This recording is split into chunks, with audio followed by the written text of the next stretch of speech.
अभी तक हमने अध्याय 2 के 15 श्लोकों पर चर्चा कर ली है, उनके सरल हिंदी अनुवाद जान लिए हैं और गीता हमारे लिए किस तरह से उपयोगी है ये भी बीच बीच में मैं आप लोगों से शेयर करती रहती हूँ।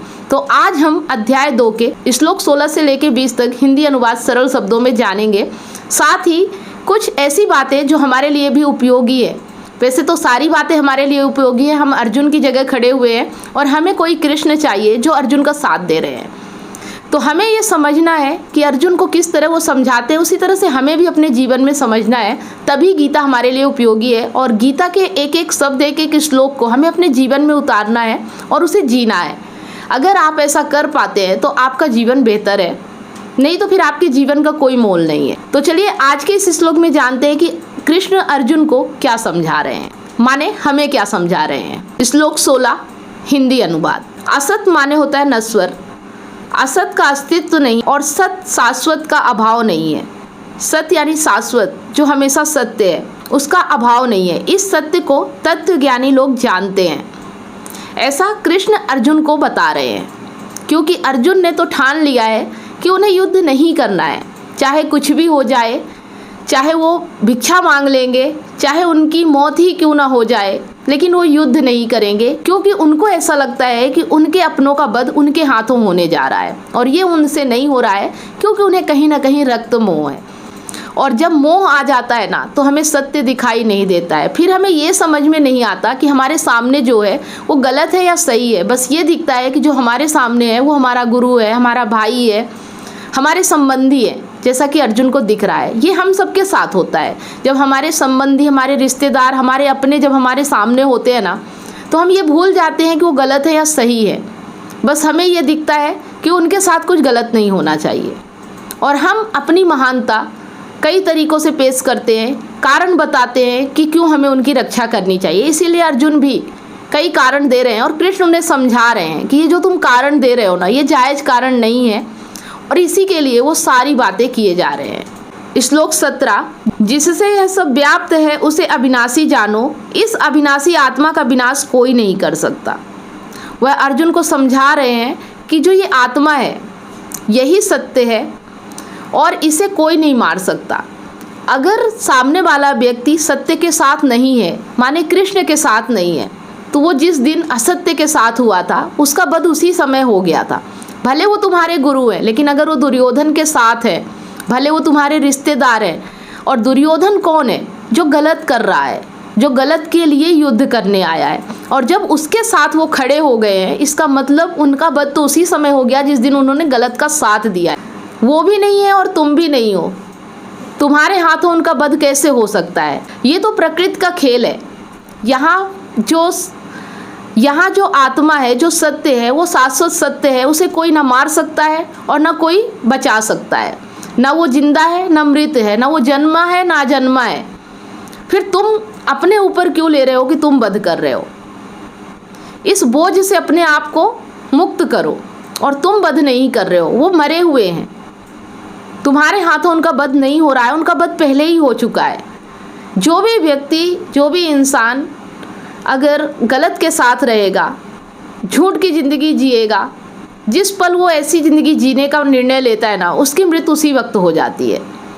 अगर कोई अमर होता है ना, सिर्फ सत्य है, सत्य के साथ चलने वाला व्यक्ति अमर हो जाता है, शरीर से नहीं, आत्मा से अमर हो जाता है। यहाँ इस धरती पर पहाड़ भी है, नदियाँ भी है, सूर्य भी है, बहुत सारी चीज़ें हैं, वो सब प्रकृति का हिस्सा है। उसी तरह से इंसान भी है, इंसान का शरीर भी है। तो यहाँ पे जो 3 चीज़ें होती है जो गीता में बताई गई हैं, प्रकृति, आत्मा और अहम, ये 3 ही है जो हमेशा शाश्वत सत्य है और आते जाते रहते हैं, कभी ना जन्म लेते हैं ना कभी इनकी मृत्यु होती है। प्रकृति जब तक है तब तक ये भी रहेंगे। तो इसमें तुम्हारे और हमारे करने से कुछ नहीं होने वाला है। अर्जुन, अभी जो तुम्हारे सामने है, सिर्फ सत्य के लिए लड़ो, उठो, युद्ध करो। हर बार कृष्ण अर्जुन को यही जोर दे दे के समझा रहे हैं। श्लोक 18 इन शरीरों का अंत निश्चित है, लेकिन यह शरीर में स्थित आत्मा अनंत है, अविनाशी और अपरिमेय है, इसलिए हे भारत युद्ध करो। श्लोक 19 जो इसे मारने वाला समझता है और जो इसे मरा हुआ समझता है, वे दोनों ही अज्ञान में है। यह आत्मा न मरता है न मारा जाता है। श्लोक 20, यह आत्मा न कभी जन्म लेती है न मरती है, न यह उत्पन्न होकर फिर होने वाली है। यह अजन्मा, नित्य, शाश्वत है और पुरातन है। शरीर के मारे जाने पर भी यह मारी नहीं जाती है। तो यहाँ जो कृष्ण का कहना है अर्जुन को कि जो सत्य है, जो आत्मा है, वो हमेशा अमर रहती है, उसे ना कोई मार सकता है और ना वो जन्म लेती है। तो तुम क्यों शोक कर रहे हो? और जो ज्ञानी लोग होते हैं ना, ये चीज़ें समझ जाते हैं।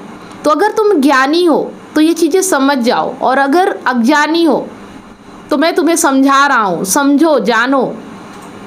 क्योंकि अर्जुन के साथ कृष्ण थे, उन्हें बार बार समझाने के लिए। जब हम गलतियाँ करते हैं, जब हम झूठ के साथ होते हैं, जब हमें लगता है कि हम सही कर रहे हैं, दुर्योधन को भी लग रहा था कि वो सही कर रहा है, लेकिन देखने वालों को समझ में आ रहा है कि दुर्योधन कितना गलत है। उसी तरह से जब हम भी गलतियाँ करते हैं ना, तो समझ में आता है लोगों को कि हम गलत हैं, लेकिन हमें नहीं समझ में आता, क्योंकि हमारे अंदर जो अहंकार बैठा है ना, वो हमसे सब कुछ करवाता है और हमें तर्क भी देता है कि जो हम कर रहे हैं वो सही है। इसलिए क्योंकि हमारे साथ सत्य नहीं होता, हमारे साथ कृष्ण नहीं होते। और अगर आप इन बातों को समझ जाते हैं, कृष्ण हर किसी के अंदर है, हर किसी के अंदर आत्मा है, हर किसी के अंदर सत्य है आत्मा के रूप में। और जो अहम है वो बेचैन भी इसीलिए होता है क्योंकि उसे आत्मा चाहिए, उसे सत्य चाहिए, लेकिन वो अपने आप को बचाए रखने के लिए, क्योंकि वो है ही नहीं, वो तो झूठा है, और अपने आप को बचाए रखने के लिए हजारों तर्क देता है। तो ये जो अहम वृत्ति है ना, जो हमारे अंदर है, जो हमसे सब कुछ गलत करवाती है, बस इसी को मिटाने के लिए गीता है। और अर्जुन जो है वो हम सबके अंदर जो हमारा मन है वो बैठा हुआ है और वो विचलित होता है, वो परेशान होता है। अगर वो विचलित नहीं होता तो अर्जुन एक निर्णय कर लेते ना, या तो नहीं मारना है या मारना है, या लड़ना है या नहीं लड़ना है। लेकिन वो असमंजस में है, उन्हें कुछ समझ में नहीं आ रहा है कि वो क्या करे। ना वो मार पा रहे हैं और ना छोड़ पा रहे हैं। इसीलिए उन्हें कृष्ण की ज़रूरत है और हमें भी कृष्ण की ज़रूरत है। लेकिन हम जब तक ज्ञान से दूर रहेंगे, जब तक गीता को समझेंगे नहीं, तब तक हमें कृष्ण कैसे मिलेंगे? हमारे अंदर होते हुए भी हम उन्हें पहचान नहीं पाएंगे। तो उम्मीद करती हूँ आप लोगों को ये जो हिंदी अनुवाद और जो ये मैं कुछ अर्थ जो मुझे समझ में आ रहे हैं, जो मैंने भी सीखे हैं, आप तक पहुँचाने का प्रयास कर रही हूँ। अगर इससे आपको थोड़ा भी लाभ होता है ना, तो मेरा प्रयास सार्थक रहेगा। इसी तरह से मैं प्रयास करती रहूँगी, आप तक गीता के श्लोकों का हिंदी अनुवाद लेकर आती रहूँगी। इसलिए मेरा प्रयास है कि बहुत ही कम श्लोकों के माध्यम से डेली मैं वीडियो बनाती रहती हूँ। आप लोग इस चैनल से जुड़े रहिए ताकि आपको सारे श्लोकों का अनुवाद और हिंदी अर्थ समझ में आता रहे। तो मिलते हैं नेक्स्ट श्लोक के साथ। तब तक आप सभी लोगों को वीडियो अंत तक देखने के लिए बहुत बहुत धन्यवाद।